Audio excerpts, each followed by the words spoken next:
నేడు సర్కార్కు dedicated commission నివేదిక ఇప్పటికే సిద్ధం చేసిన కమిషన్ ప్రభుత్వ ఆమోదం తర్వాత జిల్లాలకు ఫార్వర్డ్.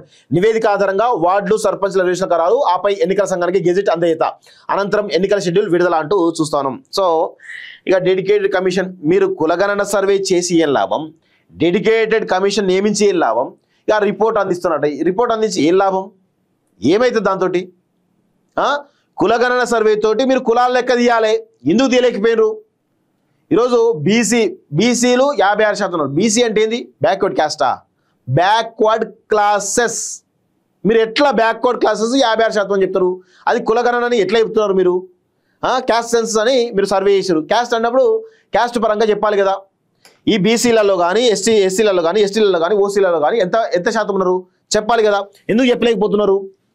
దీనికి గల ప్రధాన కారణం ఏంటి అంటే మీకు చిత్తశుద్ధి లేదు. రాష్ట్ర ప్రభుత్వానికి, రేవంత్ రెడ్డికి బీసీలకు పైన చిత్తశుద్ధి లేదు. ఈరోజు మీరు ఏదో మేనిఫెస్టోలో పెట్టినాం కదా, అప్పుడు మేనిఫెస్టోలో 42% రిజర్వ్ కల్పిస్తామని చెప్పి పెట్టినాం కదా, ఆ ప్రజలు బీసీలు అడుగుతారు కదా అని ఒక మొక్కుబడిగా చేసి తప్ప చిత్తశుద్ధి లేదు వీళ్ళకి. ఎందుకంటే ఎవరు అవునన్నా కాదన్నా కాంగ్రెస్ పార్టీ అనేది రెడ్డిల రాజ్యం.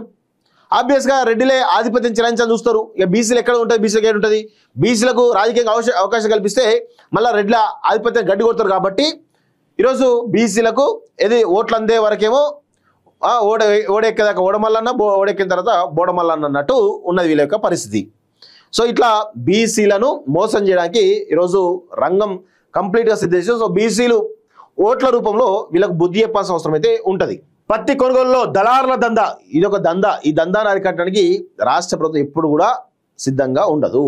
ఎందుకంటే ఈ దళారుల యొక్క కమిషన్లు దొబ్బి తినడం ద్వారా వీళ్ళు పాపం రైతులు వాళ్ళకు బాగు చేయాలంటే ఫస్ట్ దళారు వ్యవస్థను తీసేస్తే ఈ పత్తి రైతులు బాగుపడతారు, ఈ రైతులు బాగుపడతారు.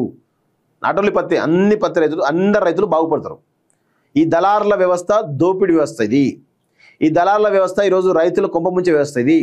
ఈ దళారుల వ్యవస్థ అనేది ఈరోజు రాష్ట్రంలో రైతాంగానికి వ్యతిరేకంగా ఉన్నటువంటి వ్యవస్థ. ఫస్ట్ దీన్ని రద్దు చేసే ప్రయత్నం చేయాలని చూద్దాం. దమ్ముందా ఈ ప్రభుత్వానికి? చేయరు.